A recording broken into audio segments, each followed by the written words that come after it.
Dragon. 100%. Et le jeu des chaises musicales avec Pierre Vergès qui s'est installé dans cette table 100% Dragon, Cyril Magnier. Et avec Pierre Vergès, on va parler d'une finale, une vieille finale. Une finale Enfin, mythique, vieille, un titre mythique, c'est la finale du championnat de France en 1969. Alors, 1969, c'est une année charnière. On va considérer que pour le rugby à 13 français, c'est encore la grande époque, mais c'est un peu la fin de la grande époque. Rappelons-nous, peu de temps avant, en 1968, le 13 de France a disputé la finale de la Coupe du Monde. Il a perdu la finale contre les Australiens au Sydney Cricket Ground. Le 13 est au pinacle dans le paysage sportif français. Rappelons-nous, au niveau médiatique, il n'y a que 2 chaînes de télévision. Et sur ces 2 chaînes de télévision, il y a très très peu de sports qui passaient. Il y avait le foot, il y avait le 15, il y avait le sacro CNTRC, il y avait le Tour de France, il y avait les JO, et il y avait le dimanche après-midi des matchs de rugby à 13 régulièrement. À l'émission Sport Dimanche du dimanche soir, il y avait tout le temps un match de rugby à 13. Dans ce championnat de France 1968-1969, il y avait 2 poules de 8 équipes. Excusez du peu, il y avait les équipes actuelles, Carcassonne, Lézignan, Limoux, mais il y avait Bordeaux avec une grosse équipe, Marseille avec une énorme équipe, Toulouse, Albi, Montpellier, Avignon, 16 clubs en 2 poules. Le 13 catalan, une équipe incroyable avec 4 joueurs qui étaient titulaires quelques années avant dans le 15 de France. Il y avait Francis Mas, le pilier, Raymond Rébujean, Nano Capdouze et Claude Mantoulan. Incroyable pour l'époque.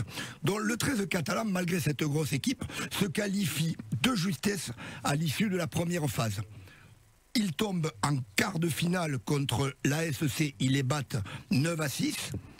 En demi-finale, il joue Limoux, il gagne 10-8, donc il passe chaque fois à Racri-Racoc. Et puis le 25 mai 1969, au Stadium de Toulouse, il tombe contre Saint-Gaudens. Alors Saint-Gaudens, il y avait des joueurs incroyables, il y avait une aile magique avec Molinier, Marcelan, c'était l'aile de l'équipe de France, ça allait à 10 000 à l'heure. Et puis surtout devant une première ligne, Henri Marac, Nestor Serrano, Roger Biffy, des monstres, des tueurs, qui d'ailleurs avaient pris comme option tactique d'aller défoncer le demi d'ouverture meneur de jeu du 13 catalan, Nano Capdouze. Donc déjà, il y avait déjà cette stratégie, Thomas, à l'époque, d'aller faire plaquer le meneur de jeu, Nano Capdouze, qui s'échappait pas. Dans le match, il y a eu un discours de José Gouache, le père de Bernard Gouache, avant le match, qui a fait un discours aux joueurs incroyable, qui les a galvanisés. Alors ça, c'est le premier fait du match.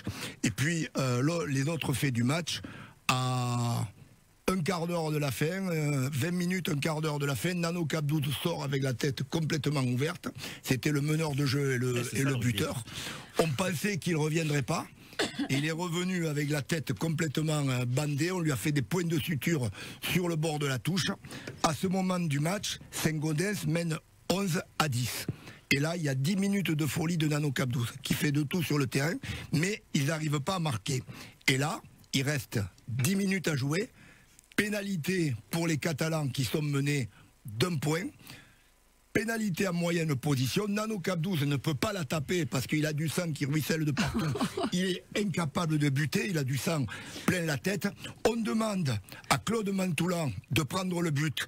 Il ne le sent pas, il refuse de taper. Michan, l'ailier, on lui demande de taper, il a peur, il ne veut pas.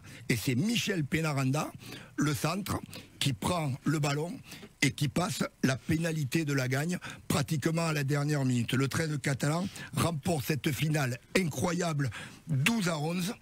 Une semaine après, ils remporteront la Coupe de France, donc ça sera un doublé. Et il y avait un challenge Jalabert, ça n'a rien à voir avec le cycliste, hein, mais qui faisait rencontrer le vainqueur de la Coupe et le vainqueur du championnat. Donc on peut considérer, Bruno, qu'en 69, le 13 catalan a réalisé un triplé. Merci beaucoup, Pierre Vergès.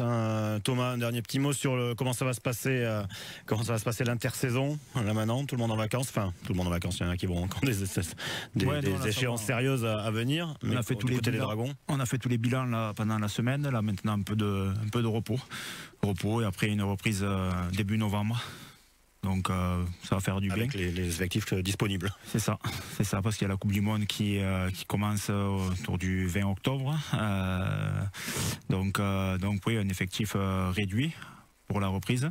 Après, c'est une année particulière, mais de toute façon, on sait comment ça se passe et on a tout planifié pour le retour de toutes les personnes. Et une dernière question à Steve, toujours heureux en pays catalan, personnellement? Still happy here in the Catalan area? Very happy, very happy. It's I think when you see the reception that the team got arriving at the stadium again, the ambience in the crowd, the desire for the Rugby League fans of this area to have success, it drives you on and on, it spurs you on. Yeah, very happy to be here. Il ne peut qu'être heureux quand il voit la manière dont ils ont été accueillis pour ce quart de finale, l'ambiance dans les tribunes, tous les supporters. Il ne peut pas être autre chose que très heureux en pays catalan. Et on le remercie beaucoup, Steve McNamara, notre invité ce soir. Merci beaucoup encore Sandra, qui reviendra très vite en début de saison, parce qu'à mon avis il va y avoir pas mal de recrues. Donc Sandra, on le redit, on avait longuement parlé dans une émission et c'était absolument passionnant, qui est chargé justement du bien-être des joueurs en Super League, enfin au Dragon catalan en l'occurrence. Donc là il va y avoir, je pense, quelques joueurs étrangers à recevoir, Sandra. Tout à fait. Donc on en reparlera très vite. À très bientôt, Sandra. Merci beaucoup, Thomas Bosc. Merci à vous. Bonnes vacances à Saint-Estève. Oui, à la Roque des Alberts. À la Roque. Ouais, c'est un peu plus loin, c'est plus exotique. Merci beaucoup, Bruno Toniant. Merci Cyril. Et c'est vrai que Steve est en vacances, je crois qu'il repart en Angleterre samedi. Hein. C'est ça? Oui, dans la voiture. En voiture. C'est à côté. Bon, Sandra, toutes nos excuses pour le non-protocole commotion de l'histoire de Pierre Vergès. Vous palissiez au fur et à mesure de l'anecdote de Pierre. Sandra, je pense. C'est vrai. Merci beaucoup. Merci. Cette émission se réécoute et se podcast sur francebleu.fr et se re-regarde sur la page Facebook de France Bleu Roussillon.